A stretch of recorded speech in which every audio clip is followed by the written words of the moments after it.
She should have run the second she saw the dragon tattoo snaking up his neck, but the stack of cash he threw on the stage kept her heels planted.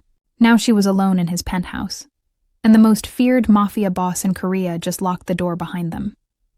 "Virgin," he murmurs, fingers tracing her curves possessively. "Doesn't matter. By morning, you'll be addicted to me, and God help anyone who tries to take you away." Welcome to K-fairytales stories, besties. Please like, share, and subscribe. The cash hit the stage with a sound that cut through the bass. AfroKorean froze mid-spin, her dark skin gleaming under purple lights, curves wrapped in silver that left almost nothing to imagination. She'd been dancing at Club Obsidian for 3 months, long enough to recognize big spenders. This wasn't a big spender. This was something else entirely. Kang Min-ho sat in the VIP section like he owned the building. He probably did. Everyone in Seoul's underground knew the name. 32 years old, heir to the Kang Syndicate, a man who'd built his empire on fear and precision. His tailored black suit probably cost more than her yearly rent, but it was his eyes that made her breath catch. Dark, focused, predatory. They tracked her movement like she was the only thing in the room worth watching. The other girls whispered warnings. "Don't make eye contact with that one. He's dangerous. Men who look at you like that either want to own you or destroy you. Sometimes both." Belfrick had laughed it off. She'd dealt with dangerous men before. She was a 24-year-old woman from Lagos trying to survive in a foreign country. Danger was just another Tuesday. But when Min-ho's fingers curled around his whiskey glass, when that dragon tattoo shifted with the movement of his neck, something primal in her recognized a different kind of threat. The kind you don't walk away from. The kind that changes everything. Her set ended. She collected bills with practiced efficiency, avoiding the section where he sat. Her manager appeared at her elbow, face tight with something between fear and greed. "VIP requests you private room. He's offering triple your rate." "I don't do private rooms, house rule." Her voice stayed steady despite her racing pulse. "He's offering 10 times your rate just to talk." The manager's grip on her arm tightened. "Don't be stupid, Belfrick. Men like him don't ask twice." She should have refused. Should have grabbed her bag and walked out. Should have listened to every instinct screaming that this was a mistake. Instead, she found herself following a bodyguard through velvet hallways to a room that smelled like expensive cologne and danger. Min-ho stood by floor-to-ceiling windows overlooking the city, Seoul spread beneath him like a kingdom. He didn't turn when she entered. "You're Nigerian." His English was flawless, accent barely there. Lagos, specifically. "How long have you been in Korea?" 6 months. "How do you know where I'm from?" "I know everything about everyone in my establishments." He finally faced her, and the intensity in his gaze made her skin warm. "AfroKorean overstayed your tourist visa by 4 months, working illegally, sending money back to your mother who's sick. You're smart, resourceful, and you have a problem." Heat flooded her face, part anger, part fear. "If you're going to report me, just do it." "I'm not going to report you. I'm going to make you an offer. I don't sleep with clients." Her chin lifted. "No matter how much they pay." Something that might have been respect flickered in his eyes. "I don't pay for intimacy. I have no shortage of willing partners. But you? I want to devour you right now. So help me, God." "Why?" Belfrick asked. "Look at those curves. Those confident features. It's unlike any I've ever seen. It's enough to shift everything in my body. I need to savor all of it. And Kang Min-ho usually gets what he wants." "I'm a virgin," Belfrick blurted out before she could even think. Kang Min-ho let out a sly smile. "A virgin stripper? Tell me another joke." "I really am a virgin. No man has ever been with me before." When it became clear that she was indeed serious about her virginity, Kang Min-ho was jolted from his lustful reverie. "In that case, I'll call my driver to take you back. I have no patience for innocence. I prefer experience." But Belfrick didn't respond. She was processing his proposition. The money he offered would cover her mother's medical bills, her visa issues, everything. In exchange, she'd belong to him. It was tempting. It was insane. It was dangerous. It was the kind of deal that destroyed lives. She replied in 3 words. "I accept." "Deal? You accept which? Going home or losing your innocence?" Kang Min-ho probed. "I'm a virgin, but use me as you wish," she replied, determination in her eyes.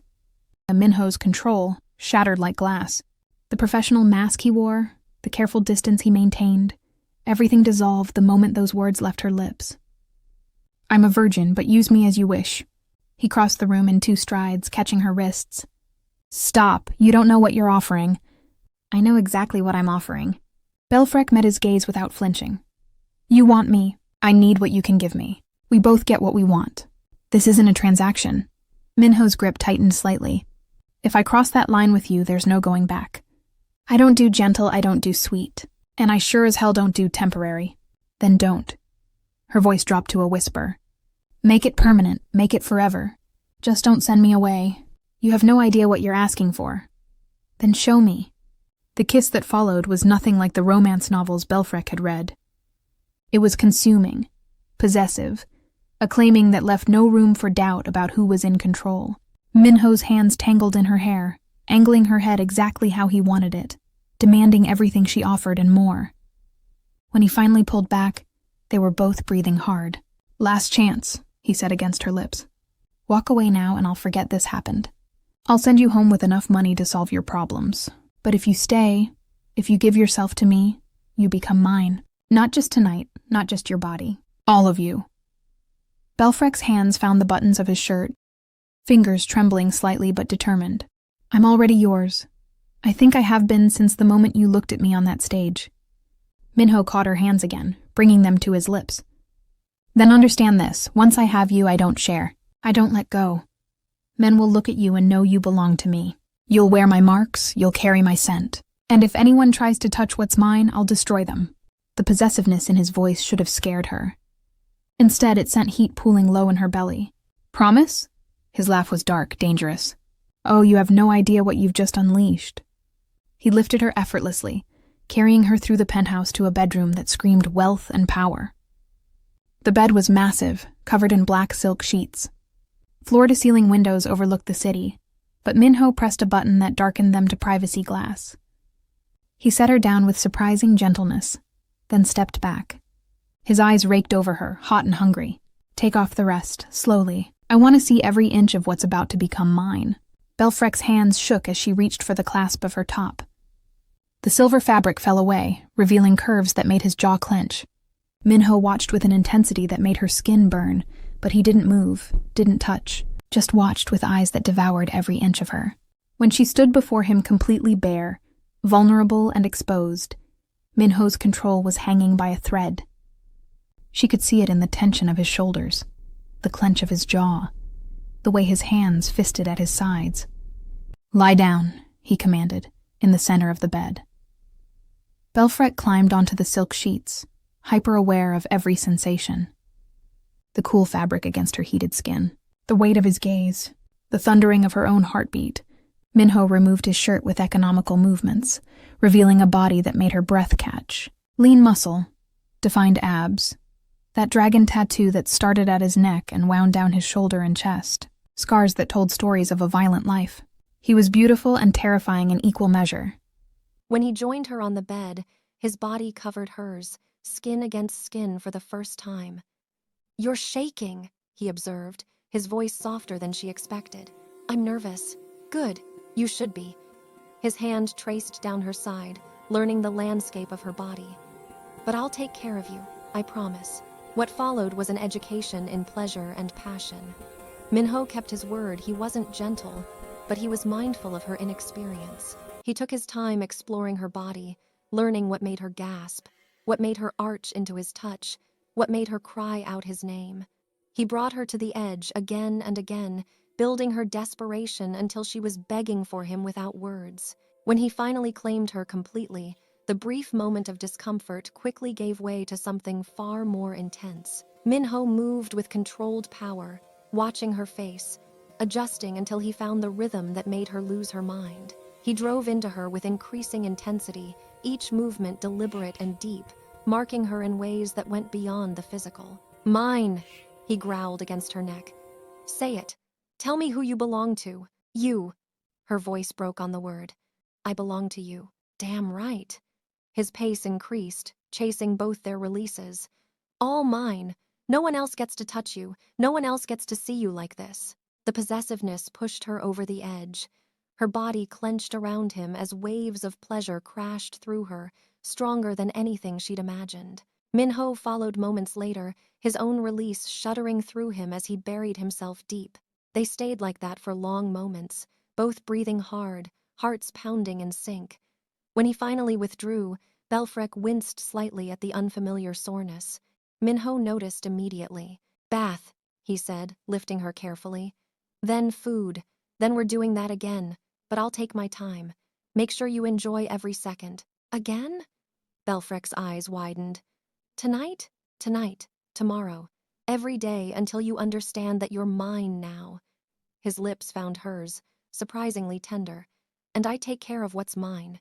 The following morning, Belfrek woke in Minho's bed, body aching in places she'd never ached before. Sunlight streamed through the windows. She was alone, but there was a note on the pillow. "Business meeting. Back by noon. Don't leave. We have things to discuss." The words made her stomach flip. What had she done? She'd given her innocence to a mafia boss in exchange for money. She'd let him claim her in every way possible. She'd begged him for it. Heat flooded her face at the memory of the things she'd said, the sounds she'd made. But more than embarrassment, she felt something else. Satisfaction. Rightness. Like a piece of her that had always been missing had finally clicked into place. She found clothes laid out in the bathroom, expensive loungewear that somehow fit perfectly. How did he know her size? The thought should have been creepy. Instead, it felt like being seen, known, cared for. By the time Minho returned, she'd showered, eaten the breakfast his staff brought, and worked herself into a nervous wreck. He found her on the balcony, staring out at the city. "We need to talk." His voice was serious. "About last night." She couldn't meet his eyes. "About what happens now. Last night changed everything." Minho moved to stand beside her. "I meant what I said. You're mine now, but that means you need to understand what my world entails. I know you're dangerous. I know you do illegal things. It's more than that." He turned her to face him. "I have enemies, rivals who would use you against me. Being with me puts a target on your back. Then teach me to protect myself." His eyes widened slightly. "You're not scared?" "I'm terrified." Belfrek's voice was steady despite the fear. "But I'm more terrified of going back to my life before you. So if being with you means danger, then teach me how to survive it." Something shifted in his expression. Admiration, respect, possession. "You're unlike anyone I've ever met." Is that good or bad? "It's everything." He pulled her close, his hands spanning her waist possessively. "I'm going to keep you, Belfrek. I'm going to protect you, provide for you, worship you. But you need to be sure. Because once the world knows you're mine, there's no going back to anonymity." "I don't want anonymity. I want you." The kiss was deep and claiming, a seal on the promise they were making to each other. When they finally broke apart, Minho rested his forehead against hers. "Then we do this right. I'm taking you off that stage. You're done at the club, but the money? I'll handle your mother's medical bills, your visa, everything." His voice was firm. "You don't work for anyone but me now." "And what exactly will I be doing for you?" His smile was pure sin. "Whatever I tell you to. Starting with moving into this penthouse permanently. Possessive much? You have no idea." His hands tightened on her waist. "But you'll learn." The next few days were a blur of new experiences. Minho was true to his word. He paid off her debts, arranged for her mother's treatments, and somehow made her visa issues disappear. In return, Belfrek moved into his world completely. She learned that Minho's empire was vast.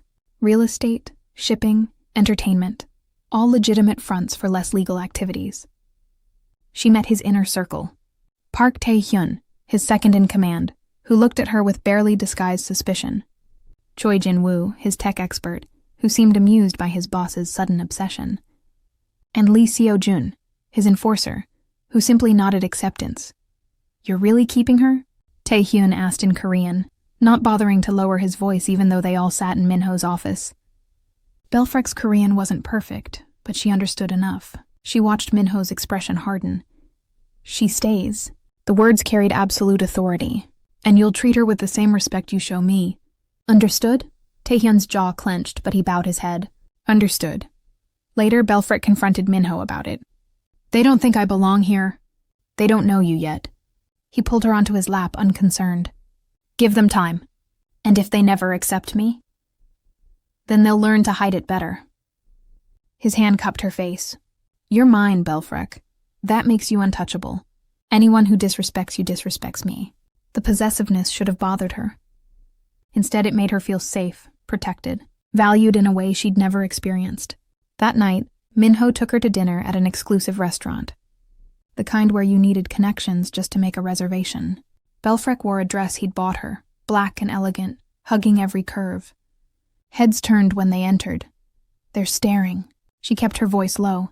Let them. Minho's hand found the small of her back. They're staring because you're beautiful. Because you're with me. Because they're trying to figure out how a nobody from Lagos ended up on the arm of Kang Minho. The word stung, but before she could respond, he leaned close. And they'll never understand that you're not just on my arm. You're in my blood, under my skin. In my head every waking moment. The intensity in his voice made her breath catch. Minho, I'm obsessed with you. His admission was low, fierce, completely, irrationally obsessed. And I don't care who knows it. Dinner was interrupted by a woman approaching their table. Beautiful, elegant, and clearly Korean. She spoke rapid Korean to Minho, her tone sharp, possessive. Belfrek caught enough to understand this was Yu Jiwon. Who is she? Jiwon's English was accented but clear as she looked at Belfrek. Your latest charity case? Belfrek opened her mouth to respond, but Minho was faster. His hand found Belfrek's thigh under the table, squeezing possessively. She's mine, that's all you need to know. Now leave before I have you removed. Jiwon's face flushed with anger. You're making a mistake, she's using you. No, Minho's voice dropped to dangerous levels. You're making a mistake by still standing here. You have 5 seconds to walk away. 4, 3. Jiwon left, but not before shooting Belfrek a look of pure hatred. You just made me an enemy. Belfrek tried to keep her voice steady. You were already her enemy the moment I chose you over her. He lifted her hand to his lips. But don't worry, Jiwon knows better than to actually act on her jealousy. Are you sure about that? Minho's smile was cold, positive. Because she knows what happens to people who hurt what's mine. Later that night, back at the penthouse, Minho showed Belfrek exactly how possessive he could be.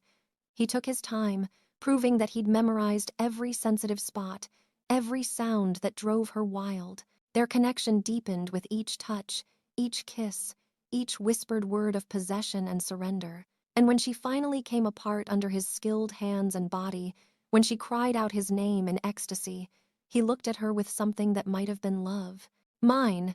The word was a growl, a prayer, a promise. Forever mine, forever yours. She pulled him down for a kiss. Forever. But forever came with complications. The next morning, Belfrek woke to shouting. She stumbled out of bed, following the sound to Minho's office. He was on the phone, his voice sharp with anger, spitting rapid Korean. When he hung up, his expression was thunderous. What's wrong? Belfrek approached cautiously. G1. His fist slammed on the desk.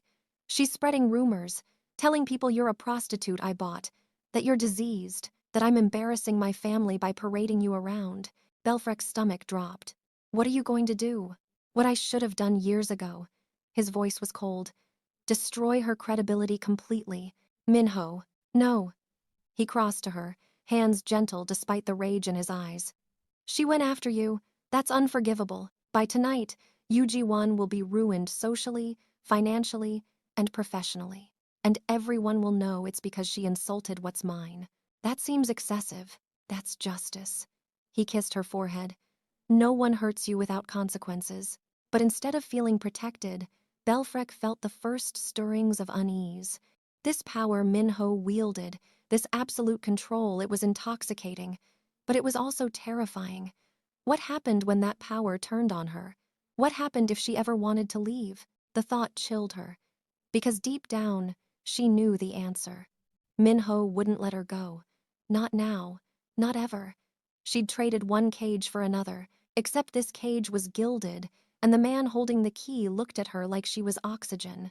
And God help her, she was starting to need him just as much. That evening, news broke that Yu Ji-won had been arrested for embezzlement. Evidence had mysteriously surfaced, showing she'd been stealing from her family's company for years. Her reputation was destroyed within hours. You did that, Belfrek confronted Minho. You destroyed her life. I protected yours. He didn't look up from his drink. She made her choice when she came after you. This isn't protection, this is revenge. Call it what you want. His eyes finally met hers. But understand this. Anyone who threatens you, anyone who insults you, anyone who even looks at you wrong, they'll face consequences. That's what it means to be mine. I didn't ask for this. You asked for me. His voice was hard. This is part of who I am. I don't forgive, I don't forget. And I sure as hell don't let anyone hurt what belongs to me. I'm not property. No, you're mine. There's a difference. Is there? The question hung between them like a blade. Minho set down his glass and crossed to her. His hands cupped her face with surprising gentleness. I love you. The admission came rough, like it cost him. I'm completely in love with you, Belfrek. And I know that's fast. I know it's intense. But that's who I am. I don't do anything halfway. Tears burned her eyes. I love you too, but this scares me. This power you have, the way you wield it, I'll never use it against you. His forehead rested against hers. Never. You're the only person in this world who's safe from me. Promise? I promise. On everything I am, everything I have, I promise. She wanted to believe him. Desperately wanted to trust that this beautiful, dangerous man wouldn't eventually destroy her. But a small voice whispered that you can't love a monster without eventually becoming one yourself. Minho kissed her, deep and claiming, and Belfrek let herself fall into it. Let herself believe that love could survive in darkness, that they could build something real in the shadows of his empire. But as she surrendered to his touch, as he carried her to bed, and showed her again how thoroughly she belonged to him through passion that left them both breathless and satisfied, neither of them saw the storm gathering on the horizon. Because Yu Ji-won's family was powerful, and they didn't take insults lightly. Across the city, in an office building that rivaled Minho's, Ji-won's father made a phone call. His voice was calm, measured, deadly. The girl, find out everything about her. Every weakness, every secret. And when you do, we'll show Kang Minho what happens when he humiliates our family. The war was beginning, and Belfrek was about to learn that being loved by a monster meant becoming a target for other monsters. 3 weeks passed in a haze of passion and luxury. Belfrek learned to navigate Minho's world with increasing confidence. She attended business dinners where millions were discussed casually. She smiled through charity galas where women in diamonds whispered behind manicured hands. She became fluent in the language of power, even as she struggled with actual Korean. Minho was insatiable. He made love to her in his office between meetings, against the windows overlooking Seoul. In the back of his car while his driver pretended deafness. He was addicted to her, and he made no effort to hide it. "You're going to get us caught," Belfrek gasped one afternoon as his hand slid under her dress during a supposedly important video conference. Let them watch. His fingers found their destination, and she had to bite her lip to stay quiet. Let them see who you belong to. She struggled to maintain composure while he worked magic with his touch, bringing her to a silent climax while maintaining eye contact with the camera. The executives continued talking, oblivious. Later that night, he made her pay for staying quiet. He took his time exploring every inch of her body, bringing her to the peak again and again before finally giving her what she begged for. "Never hide your pleasure from me again." His voice was command and promise. "I want to hear every sound, every gasp, every moan. Understood?" "Yes." The word was a sob. "Yes, I understand." "Good. Because tomorrow, we're going somewhere special." The next morning, Minho's private jet took them to Jeju Island. Belfrek stared out the window, processing the casual wealth of chartering a plane for a weekend trip. "Why Jeju?" she asked as they flew over the ocean. "Because I want you away from Seoul, away from prying eyes and business obligations." Minho pulled her onto his lap. "I want you all to myself for 72 hours. The villa he'd rented was perched on a cliff overlooking the sea, floor-to-ceiling glass walls, infinity pool, privacy so complete they could have been the only two people in the world. "It's beautiful," Belfrek breathed, taking in the view. "You're beautiful." Minho came up behind her, arms wrapping around her waist. "Everything else is just scenery." They spent the first day lost in each other. Minho made love to her slowly, thoroughly, worshipping every inch of her body like he was memorizing scripture. When sunset painted the sky gold and pink, they moved to the pool, and he claimed her again under the open sky, water lapping at their joined bodies as they moved together in perfect rhythm. I could stay here forever, Belfrek sighed later, wrapped in his arms on a lounge chair, watching stars emerge. Then let's stay. His hand stroked her hair. I'll buy this villa. We'll disappear. Just you and me. You don't mean that, don't I? He tilted her face up to meet his eyes. What do I need beyond you? The business? The empire? It's all just noise. You're the only thing that matters. The intensity in his voice made her chest tight. What happened to you? To make you like this? His expression shuddered slightly. Like what? So intense, so possessive, so desperate to hold on to me like I might disappear. For a long moment, Minho was silent. Then he spoke, his voice rough with old pain. I was engaged once, 5 years ago. Her name was Minji. We grew up together. Our families arranged it. Belfrek stayed quiet, sensing he needed to tell this story. I thought I loved her. Maybe I did in my own way, but she didn't love me. She loved my rival, Kim Jae-sung. They'd been having an affair for 2 years before I found out. His jaw clenched. She was going to leave me the day after our wedding, take half my assets in a prenup loophole and run to him. What did you do? I found out 3 days before the wedding, confronted her. She laughed in my face, said I was cold, unfeeling, that being with me was like being with a corpse. He paused.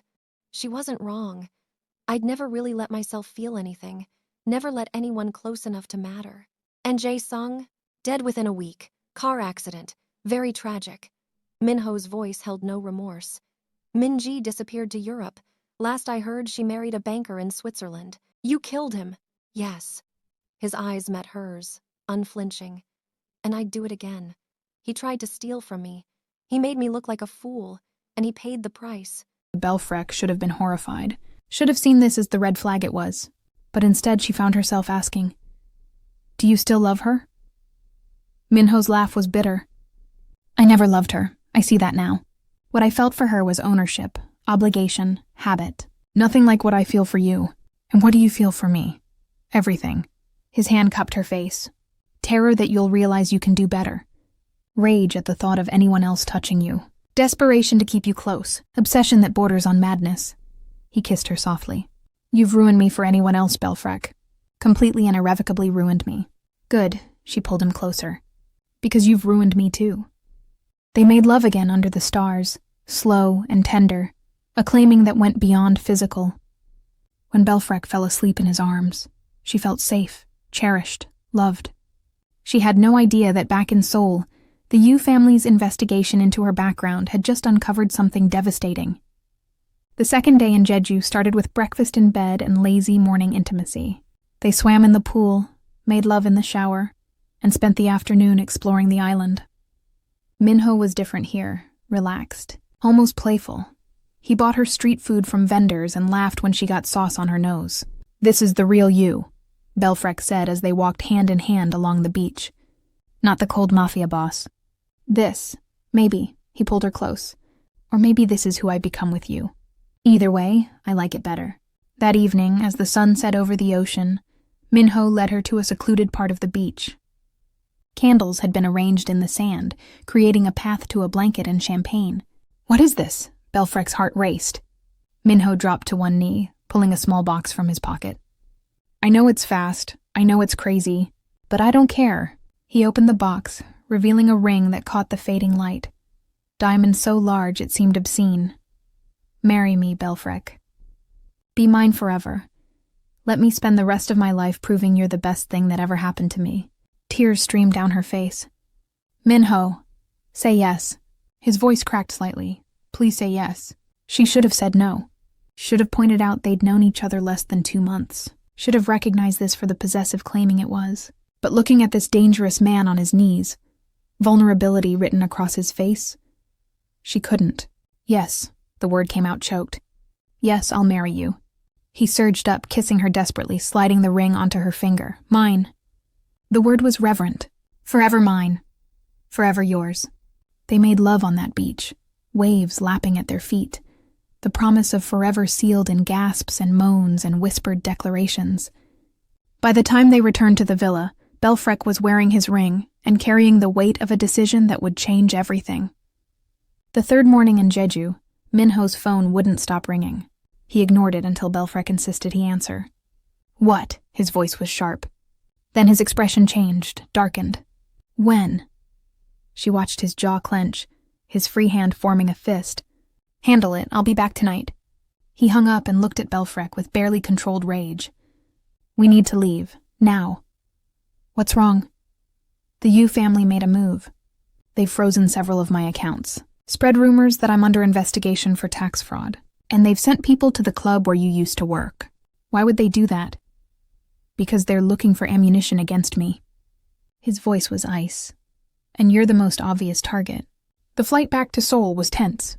Minho made call after call, his Korean rapid and furious. Belfrek sat quietly, twisting the engagement ring on her finger, feeling the weight of the target she'd become. When they landed, Taehyun was waiting with news that made Minho's expression murderous. "They found someone." Taehyun's voice was grim. "A girl from the club. She talked. Told them about Belfrek's visa issues, about the money you paid for her mother's treatment. They're spinning it as you trafficking her." Minho's fist connected with the car window, cracking it. "Who?" "Does it matter? They have enough to cause problems. The media's already picking up the story. Then we shut it down. All of it. Find the girl who talked. Make sure she recants. Pay off the journalists. And send a message to the Yu family that if they want war, they'll get one." "Minho," Belfrek touched his arm. "Maybe we should just clear the air. Tell the truth." "The truth?" He looked at her. "That I'm obsessed with you? That I'd burn Seoul to the ground to keep you? That I paid your debts and solved your visa issues because I wanted to own you? You don't own me, don't I?" His eyes were dark. "You wear my ring. You sleep in my bed. You carry my name, or you will soon. If that's not ownership, what is it? It's love. Love and possession aren't mutually exclusive." He pulled her close. "Not for me. I love you so much it's become possession, and I won't apologize for it." That night, the first news story broke. Mafia boss's foreign mistress. The article was garbage, full of half-truths and speculation, but it painted Belfrek as a prostitute who'd seduced Minho for money and status. She read it on her phone, stomach churning. "They're calling me a whore. They're dead." Minho's voice was flat. "Every journalist who published this, every source who provided information. Dead by morning. You can't just kill journalists. Watch me." "Minho." She grabbed his arm. "This is exactly what they want. You going scorched earth, proving you're the monster they say you are." "I am a monster." His eyes met hers. "The only question is whether you can live with that." Before she could answer, his phone rang. He answered, listened, then went perfectly still. His expression turned to stone. Understood. He hung up and looked at Belfrek with something like devastation. "They have your mother." "What?" "The Yu family. They've taken your mother from the hospital. They're holding her until I publicly break our engagement and pay reparations for humiliating them." Belfrek's world tilted. "My mother? But she's sick. She needs treatment." "I know." His hands clenched. "And they know I know. That's why they took her." Tears burned her eyes. "What do we do?" "We get her back." His voice turned cold, tactical. "And then we end the Yu family permanently." "How?" "Leave that to me." He pulled her close. "But Belfrek, this is going to get ugly. Violent. Are you ready for that?" She thought about her mother, sick and scared, in the hands of people who saw her as leverage. She thought about the life she'd built with Minho, complicated and intense but hers. She thought about the ring on her finger and the promises they'd made. "I'm ready." Her voice was steel. "Get my mother back, and make them pay." Minho's smile was terrifying. "That's my girl." Within hours, Minho's entire organization mobilized. Taehyun tracked the location where they were holding Belfrek's mother. Jin-woo hacked security systems. Seo-jun assembled a team. It was military precision applied to criminal enterprise. Belfrek watched it all unfold, seeing for the first time the true scope of Minho's power. This wasn't just a mafia boss. This was a general commanding an army. "I'm coming with you," she announced when Minho prepared to leave. "Absolutely not." "She's my mother. Which is exactly why you stay here where it's safe." His voice was firm.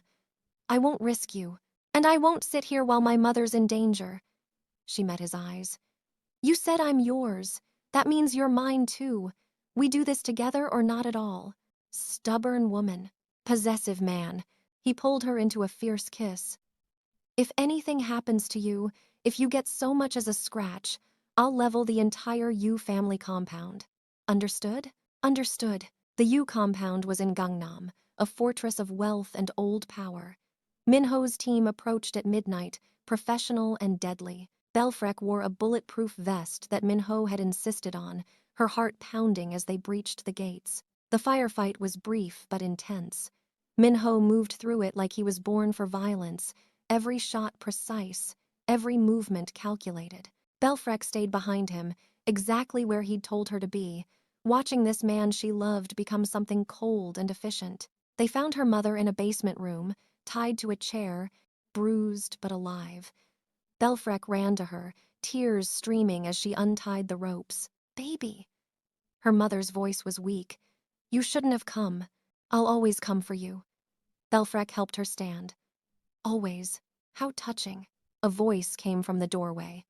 Yu Daejung, Ji-won's father, stood flanked by guards. The African whore and her dying mother. What a pathetic sight. Minho's gun was up instantly. Let them leave. This is between us. No, this is about teaching you a lesson. Daejung's smile was cruel. You can't humiliate my family without consequences. You can't parade your foreign slut around Seoul without paying a price. Careful. Minho's voice dropped to deadly levels. You're talking about my fiancé. Fiancé? Daejung laughed. You actually plan to marry her? Introduce that to Korean high society? You'll be a laughingstock. I don't care. Minho stepped forward. Let them leave, or this ends in blood. It was already going to end in blood. Daejung nodded to his guards. Kill them all. The next few seconds happened in chaos.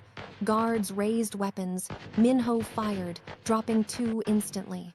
Taehyun and Sojun burst in, creating covering fire.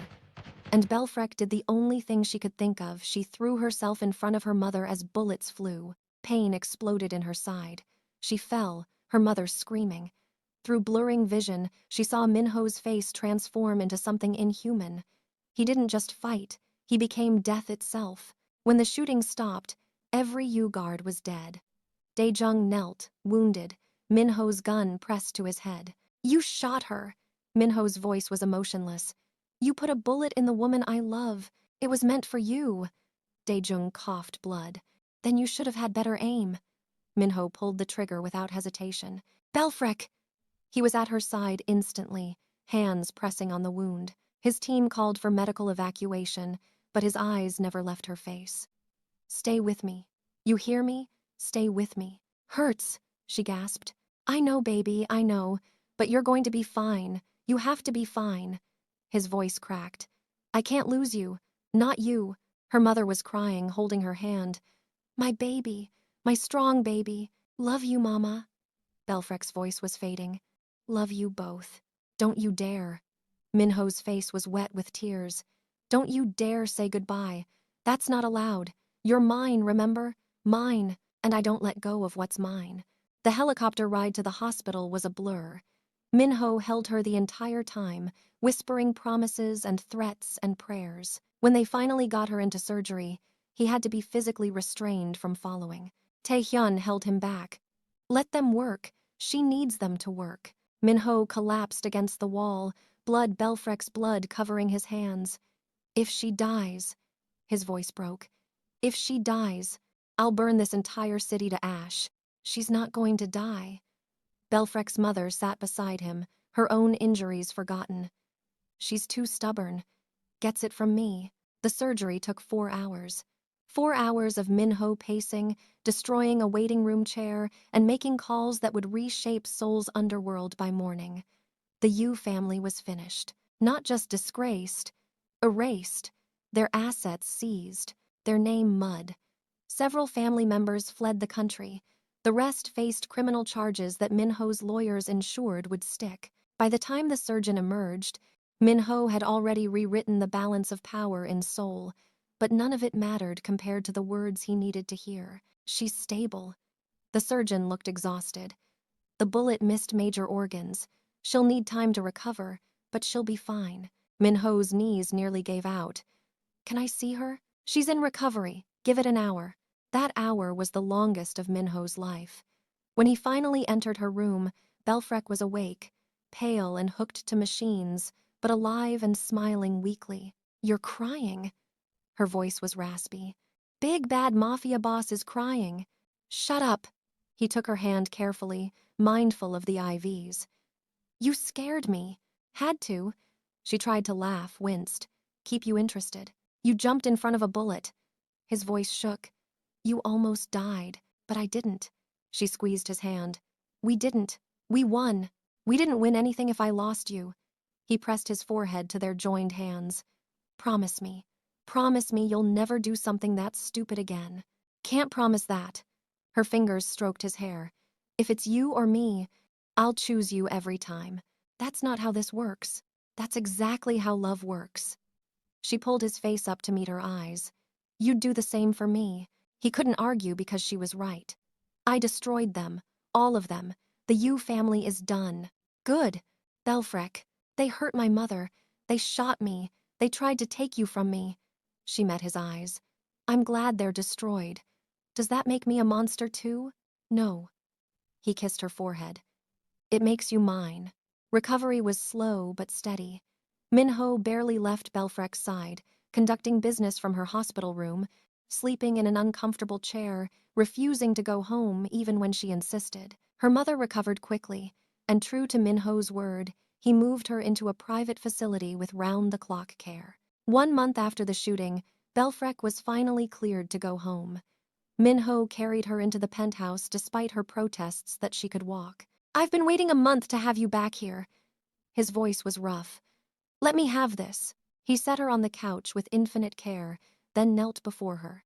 We need to talk about the wedding. Can we not plan while I'm recovering from a gunshot wound? I don't want to wait. His hands found hers. I almost lost you, Belfrek. I can't go another day without making you my wife officially. Minho, marry me next week. Small ceremony. Just us, your mother, my inner circle. He kissed her knuckles. I need to know you're mine, legally, permanently, irrevocably. You're insane. About you? Absolutely. So, is that a yes? It's always been yes. The wedding happened 7 days later in Minho's penthouse. Belfrek wore white, simple and elegant, her mother crying happy tears beside her. Minho wore a suit that cost more than most people's cars and looked at his bride like she was oxygen. When the officiant pronounced them married, Minho's kiss was tender and possessive and full of promise. You're stuck with me now, Mrs. Kang. Good, because I'm not going anywhere. 3 months later, Belfrek stood in the bathroom, staring at 2 pink lines. Pregnant. She was pregnant with Minho's baby. Her hands shook as she processed what this meant. Minho found her there, frozen, test in hand. His expressions cycled through shock, wonder, and fierce protectiveness in seconds. We're having a baby. His voice was awed. You're carrying my child. Are you happy? Happy? He pulled her into his arms, careful of where she'd been shot. I'm terrified, overwhelmed, completely unprepared. His hand moved to her still flat stomach, and happier than I knew was possible. The pregnancy was smooth despite Belfrek's worries. Minho was impossibly overprotective, hiring a full medical team, baby-proofing the penthouse months too early, reading parenting books like they were tactical manuals. You're going to be an amazing father, Belfrek said one night, watching him assemble a crib with intense focus. You don't know that. I do. She moved to his side. Because you love fiercely, protect completely, and you'll do the same for our baby. Our baby! He said the words like a prayer. I can't believe we made a person. Well, technically you made a person inside me after being very enthusiastic about the process. His laugh was warm, real. Want me to be enthusiastic again? I'm 6 months pregnant. And beautiful. He pulled her onto his lap carefully. Absolutely stunning, glowing, perfect, smooth talker. Only for you. Their daughter was born on a spring morning, all dark curls and perfect skin, screaming her displeasure at the world. Minho held her with trembling hands, this feared crime lord reduced to tears by 7 pounds of helpless humanity. She's perfect. He looked at Belfrek with absolute devotion. You're perfect. You gave me everything. You gave me safety. Belfrek touched his face. You gave me love. You saved me. No. He kissed her softly. You saved me. From a life of darkness. From being just a monster. You showed me what it means to be human. They named their daughter Amara. Hope. Because that's what Belfrek had brought into Minho's world. Hope that darkness could be redeemed. That love could conquer fear. That two people from different worlds could build something beautiful together. 6 months later, Belfrek stood in the nursery, watching Minho rock their daughter to sleep while singing Korean lullabies. Her mother was healthy, living comfortably in a facility Minho paid for. The Yu family was a distant memory, and she was married to a man who loved her with an intensity that still took her breath away. Was it worth it? Minho asked quietly, not looking up from their baby. Everything you went through, the danger, the fear, getting shot, was I worth it? Belfrek moved to his side, wrapping her arms around both of them. Every second, every scar, every moment of terror. She kissed his cheek. You were worth all of it. I love you. His voice was thick with emotion. Both of you. My entire world. And we love you. Belfrek smiled. Our monster, our protector, our everything. As Minho looked at his wife and daughter, at the family he'd built from darkness and obsession and desperate love, he knew one truth absolutely. He'd been a monster his entire life, cold, brutal, unfeeling. But Belfrek had seen something worth saving, and in saving him, she'd given him paradise. They'd started with a transaction, a virgin trading innocence for survival, a mafia boss trading money for possession.